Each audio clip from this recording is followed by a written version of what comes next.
ಶಾಂತಿ.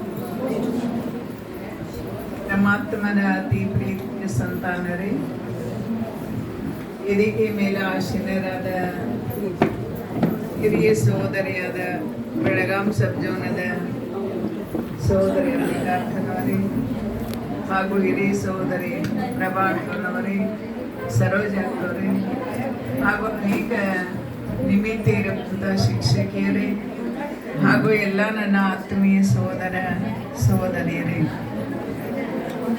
ಇದೊಂದು ಸಂತೋಷವನ್ನು ತರುವಂಥ ಅಥವಾ ಖುಷಿಯನ್ನು ತರುವಂಥ ಕಾರ್ಯಕ್ರಮ. ಯಾಕಂದರೆ ಬದಾಮಿಯಲ್ಲಿ ಬಹಳ ವರ್ಷದಿಂದ ಬಾಬಾನ ಸೇವೆ ಎನ್ನುವಂಥದ್ದು ನಡೀತಾ ಬಂದಿದೆ. ನಮ್ಮ ಪ್ರಭಾಕರ್ ಹೇಳಿದಲ್ಲ, ಅವರು ಹೋದ್ಮೇಲೆ ನಾವು ಸಹ ಇಲ್ಲಿ 3 ತಿಂಗಳ ಸೇವೆಯನ್ನು ಮಾಡಿದ್ವಿ.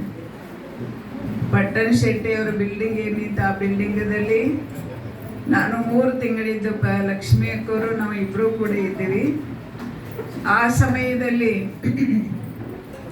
ವಿಶೇಷವಾಗಿ ಏನೂ ಸಾಧನೆಗಳು ಇರಲಿಲ್ಲ. ಯಾಕೆಂದರೆ ಎಲ್ಲರಿಗೂ ಗೊತ್ತಿದೆ, ಮೊದಲು ಈಶ್ವರಿ ವಿಶ್ವವಿದ್ಯಾಲಯದ ಬಗ್ಗೆ ಅಷ್ಟು ಪರಿಚಯ ಇರಲಿಲ್ಲ. ಆಮೇಲೆ ನಂತರ ಅಲ್ಲಿ 3-4 ಜನ ಸಹೋದರ ಸಹೋದರಿ ಬರ್ತಾ ಇದ್ರು.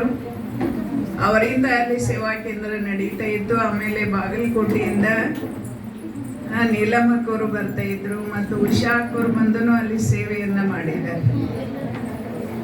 ಅಂದರೆ ಆ ಸಮಯದಲ್ಲಿ ಏನು ಎಲ್ಲ ಹಿರಿಯ ಅಕ್ಕಂದಿರು ಪರಿಶ್ರಮವನ್ನು ಪಟ್ಟು ಸೇವೆಯನ್ನು ಮಾಡಿದ್ದಕ್ಕಾಗಿ ಇವತ್ತು ಆ ಒಂದು ಫಲ ಅನ್ನುವಂಥದ್ದು ಇಷ್ಟು ದೊಡ್ಡ ರೂಪದಲ್ಲಿ ಬೆಳೆದಿದೆ. ಅದರಲ್ಲಿ ಶ್ರೀದೇವಕ್ಕವರು ಸಹ ಬಹಳಷ್ಟು ಸೇವೆಯನ್ನು ಇಲ್ಲಿ ಮಾಡಿದ್ದಾರೆ. ಅವರ ಜೊತೆಯಲ್ಲಿ ನಾಗರತ್ನ ಅಕ್ಕವರು, ಹಾಗೆ ಬಸವನ ಬಾಗೇವಾಡಿ, ಸುರೇಖಾ ಅಕ್ಕವರು, ಅನೇಕ ಅಕ್ಕಂದಿರು ಇಲ್ಲಿ ಬಂದು ಬಹಳಷ್ಟು ಸೇವೆಯನ್ನು ಮಾಡಿದ್ದಾರೆ. ಬಾಬಾ ಹೇಳ್ತಾರೆ, ಜ್ಞಾನದ ಬೀಜ ಎಂದು ವಿನಾಶ ಆಗುವುದಿಲ್ಲ. ಆ ಸಮಯದಲ್ಲಿ ಏನು ಜ್ಞಾನದ ಬೀಜ ಬಿತ್ತು, ಅದು ಬೆಳೀತಾ ಬೆಳೀತಾ ಇವತ್ತು ಇಷ್ಟೊಂದು ವಿಸ್ತಾರವಾಗಿ ಬೆಳೀತಾ ಬಂದು ಬಾಬಾನ ಇಷ್ಟು ದೊಡ್ಡ ಬಿಲ್ಡಿಂಗನ್ನು ತಯಾರಿಸಿದ್ದೀವಿ. ಅದಕ್ಕೆ ಎಲ್ಲರೂ ಸಹ ಬದಾಮಿಯ ದೈವಿ ಸಹೋದರ ಸಹೋದರಿಯರು ತಮ್ಮ ತನು ಮನ ಧನದಿಂದ ಬಹಳಷ್ಟು ಸೇವೆಯನ್ನು ಮಾಡಿದ್ದಾರೆ. ಹಾಗೆ ಅನೇಕರು ಇದಕ್ಕೆ ಸಹಯೋಗವನ್ನು ಕೊಟ್ಟವರು ಇದ್ದಾರೆ. ಹೇಳ್ತಾರಲ್ಲ, ಯಾವ ರೀತಿ ಶ್ರೀಕೃಷ್ಣನಿಗೆ ಸುಧಾಮ ಮುಷ್ಟಿ ಅವಲಕ್ಕಿಯನ್ನು ಕೊಟ್ಟ, ರಿಟರ್ನವಾಗಿ ಭವಿಷ್ಯದಲ್ಲಿ ಬಂಗಾರದ ಮಹಲು ಪಡೆದ ಅಂತೇಳಿ ಅದು ನಮ್ಮದೇ ಸಂಗಮಿಗದ ಯಾದಗಾರ ಆಗಿದೆ. ಯಾರು ಎಷ್ಟು ಬಾಬಾನ ಸೇವೆಯಲ್ಲಿ ಪ್ರೀತಿಯಿಂದ ತಮ್ಮ ತನು ಮನ ಧನದಿಂದ ತಮ್ಮ ಸಂಕಲ್ಪ, ಸಮಯ, ಶ್ವಾಸ ಇದೆಲ್ಲ ಬಾಬಾನ ಸೇವೆಯಲ್ಲಿ ತೊಡಗಿಸ್ತಾರೆ. ಅವಶ್ಯ ಮಕ್ಕಳಿಗೆ ಭವಿಷ್ಯದಲ್ಲಿ ಬಾಬಾ ಏನ್ ಮಾಡ್ತಾರೆ, ಯಾವ ಮಾಲೆ ಸಿಗ್ತದ? ಬಂಗಾರದ ಮಾಲೆ ಸಿಗ್ತದೆ. ಇವಾಗ ಎಲ್ಲರೂ ಈ ಮಹಲ್ದಲ್ಲಿ ಇದ್ದೀರಿ, ಆಮೇಲೆ ಭವಿಷ್ಯದಲ್ಲಿ ಬಂಗಾರದ ಮಹಲ್ದಲ್ಲಿ ಇರು. ಅದಕ್ಕೆ ಅಷ್ಟೇ ಅಲ್ಲ, ಇನ್ನೂ ಅನೇಕ ಆತ್ಮಗಳನ್ನು ಕರ್ಕೊಂಡು ಬಂದು ಆ ಆತ್ಮದ ಜ್ಯೋತಿಯನ್ನು ಬೆಳಗಿಸಿ ಅವರನ್ನು ಸಹ ಬಾಬಾನ ಮಕ್ಕಳನ್ನಾಗಿ ಮಾಡುವಂಥದ್ದು. ಯಾಕೆಂದರೆ ಸುಖ ಶಾಂತಿ ಸಿಗಬೇಕು ಅಂದರೆ ಕೇವಲ ಬಾಬಾನ ಮನೆಯಲ್ಲಿ. ಇವತ್ತೆಲ್ಲರೂ ದುಃಖ ಶಾಂತಿಯಲ್ಲಿ ಇದ್ದಾರೆ. ಆದ್ದರಿಂದ ತಾವೆಲ್ಲರೂ ಸಹ ಬದಾಮಿಯ ದೈವಿ ಸಹೋದರ ಸಹೋದರಿಯರು ಅನೇಕ ಆತ್ಮಗಳನ್ನು ಕರ್ಕೊಂಡು ಬಂದು ಬಾಬಾನ ಮಕ್ಕಳನ್ನಾಗಿ ಮಾಡಿ ಈ ಒಂದು ಮನೆ ಅಥವಾ ಮಹಲವನ್ನು ತುಂಬಿಸಬೇಕು ಅಂತೇಳಿ ನಾನು ತಮ್ಮೆಲ್ಲರಿಗೂ ಸಹ ಶುಭವನ್ನು ಕೋರ್ತಾ ಇದ್ದೀನಿ. ಹಾಗೆ ಶ್ರೀದೇವಿ ಅಕ್ಕವರಿಗೆ, ನಾಗರತ್ನ ಅಕ್ಕವರಿಗೆ, ಸುರೇಖಾ ಅಕ್ಕವರಿಗೆ, ಅನೇಕ ಸಹೋದರ ಸಹೋದರಿಯರು ಎಲ್ಲರಿಗೂ ಸಹ ವಿಶೇಷವಾಗಿ ನನ್ನ ವತಿಯಿಂದ ಶುಭವನ್ನು ಕೋರ್ತಾ ಇದ್ದೀನಿ. ಓಂ ಶಾಂತಿ, ಓಂ ಶಾಂತಿ. ಬಾಬಾನ ಒಂದು ಮನೆಯನ್ನು ಬಾದಾಮಿ ಸಹೋದರ ಸಹೋದರಿಯರು ಇಲ್ಲಿ ನಿರ್ಮಾಣ ಮಾಡಿದ್ದಾರೆ. ಈ ಒಂದು ಭವನದಲ್ಲಿ ಅನೇಕ ಆತ್ಮಗಳು ಬಂದು ತಮ್ಮ ಭಾಗ್ಯವನ್ನು ಮಾಡಿಕೊಳ್ಳುವಂಥ ಅವಕಾಶ ಇಲ್ಲಿದೆ. ಇಲ್ಲಿ ಬಂದಾಗ ನಾನು ನೋಡಿದೆ ಸುತ್ತಮುತ್ತಲೆಲ್ಲ ಕಂಟಿಗಳೆಲ್ಲ ಬೆಳ್ಕೊಂಡಿದ್ದಾವೆ. ಬಾಬಾ ಬಂದಿರೋದು ಸಹ ಮುಳ್ಳುಗಳನ್ನು ಹೂವನ್ನಾಗಿ ಮಾಡಲಿಕ್ಕೋಸ್ಕರ. ಹಾಗಾಗಿ ಈ ಒಂದು ಬಾದಾಮಿ ಒಂದು ಸೇವಾ ಕೇಂದ್ರ ಇದು ವಿಶ್ವಕ್ಕೆ ಬೆಳಕನ್ನು ಕೊಡುವಂತಹ ಒಂದು ವಿಶೇಷವಾಗಿರತಕ್ಕಂಥ ಮನೆ. ಬಾದಾಮಿಯನ್ನು ಸಾಮಾನ್ಯವಾಗಿ ಎಲ್ಲ ನಮ್ಮ ಕರ್ನಾಟಕದ ಜನತೆ ಎಲ್ಲ ನೆನಪು ಮಾಡಿಕೊಳ್ತಾರೆ. ಕಾರಣ ಬನಶಂಕರಿ ಇಲ್ಲಿ ಒಂದು ದೇವಿಯ ಒಂದು ವಾಸಸ್ಥಾನ. ಅನೇಕರೆಲ್ಲ ಇಲ್ಲೆಲ್ಲ ಬರ್ತಾರೆ. ಅವರೆಲ್ಲರಿಗೂ ಈ ಬಾಬನ ಸಂದೇಶ ಇದರ ಮೂಲಕ ಸಿಗಲಿ ಅಂತ ಹೇಳ್ಕೊಳ್ತಾ ಈ ಒಂದು ಕಾರ್ಯಕ್ರಮಕ್ಕೆ ನಾನು ಶುಭವನ್ನು ಕೋರ್ತೀನಿ.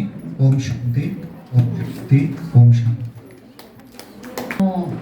ಬಾಗಲಕೋಟ್ನಲ್ಲಿದ್ದಾಗ ಪ್ರತಿ ವರ್ಷ ಬನಶಂಕರಿ ದೇವಸ್ಥಾನಕ್ಕೆ ಬರ್ತಾ ಇದ್ದೀವಿ. ಬಾದಾಮಿ ಅಂತಂದ್ರೆ ನಮ್ಮ ಲೌಕಿಕ ಅತ್ತೆಯವರು ಇರ್ತಕ್ಕಂಥ ತಂದೆ ತಂಗಿಯವರ ಊರಿದು, ಪಟ್ಟಣ ಶೆಟ್ಟಿಯವರು ಅಂಥೇಳಿ. ಆದ್ರೆ ಅವ್ರು ಯಾರು ಅನ್ನೋದು ನನಗೆ ಗೊತ್ತಿಲ್ಲ. ಬಟ್ ಪಟ್ಟಣ ಶೆಟ್ಟಿಯವರು ಮನೆತನದಲ್ಲಿ ಅವ್ರು ಇದ್ದಾರೆ ಅನ್ನುವಂಥದ್ದಷ್ಟೇ ಗೊತ್ತು. ಆದರೆ ಬಾದಾಮಿನಲ್ಲಿ ನಾನಿನ್ನೂ ಕಲಿತಿರುವಾಗ, ಬಾಗಲಕೋಟ್ನಲ್ಲಿ ಕಲಿತಿರುವಾಗ ಪ್ರಭಾ ಅಕ್ಕೋರು, ಇನ್ನೊಬ್ಬರು ಜಾನಕಿ ಅಕ್ಕೋರು ಅಂತ ಹೇಳಿದ್ರು. ಅವ್ರ ಜೊತೆಗೆ ನಾನು ಒಂದು 2-3 ಸಲ ಅಷ್ಟೇ ಬಾದಾಮಿನಲ್ಲಿ ಬಂದಿರೋದು.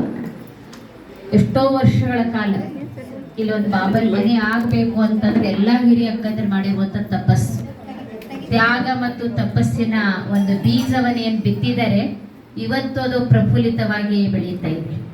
ಬಾಬಾ ಹೇಳುತ್ತಲ್ಲ, ಬ್ರಾಹ್ಮಣ ಮಕ್ಕಳು ಇಟ್ಟಿರ್ತಕ್ಕಂಥ ಹೆಜ್ಜೆ ಏನಿದೆ ಅದು ಎಂದು ನಿಷ್ಫಲ ಆಗಲ್ಲ, ಅದು ಫಲೀಭೂತ ಆಗುತ್ತೆ ಅನ್ನುವಂಥದ್ದು ಒಂದು ನಿದರ್ಶನ ಅಂದ್ರೆ ಬಾದಾಮಿ. ನಾವು ನೋಡ್ತಿರುವಾಗ ಏನಿಲ್ಲ ಅಂದ್ರೆ 50 ವರ್ಷ ಆಗಿರ್ಬೋದು ಸೇವೆ ನಡೀತಾ ಇದ್ದು, ಭಾಳ ವರ್ಷದಿದ್ದು ಬಾದಾಮಿ. ಆದರೆ ಸೇವೆ ಆಗೋದು ತುಂಬ ಕಷ್ಟದ ಒಂದು ಸ್ಥಾನ ಇದು. ಹೇಳ್ತಾರಲ್ಲ ಮರುಭೂಮಿ ಅಂತ. ಸೈನ್ಸ್ ನೋಡಿ ಮರಳುಗಾಡಿನಲ್ಲಿ ಬೆಳೆ ತೆಗಿತದಂತೇಳಿ. ಹಾಗೆ ಬಾಬಾನ ಮಕ್ಕಳು ಮಾಡಿರ್ತಕ್ಕಂಥ ತಪಸ್ಸಿನ ಒಂದು ಫಲ ಏನಿದೆ ಈ ಮರಳು ಭೂಮಿಯಲ್ಲಿಯೂ ಸಹಿತ ಹಚ್ಚಹಸಿರಾಗಿ ಇಂಥ ಭವನವನ್ನ ಕಟ್ಟಬೇಕಾದ ಕಾರಣ ಅಂದ್ರೆ ಬಾಬಾರವರು ಮಕ್ಕಳಿಗೆ ಕೊಟ್ಟಿರ್ತಕ್ಕಂಥ ಒಂದು ಸಂಕಲ್ಪ.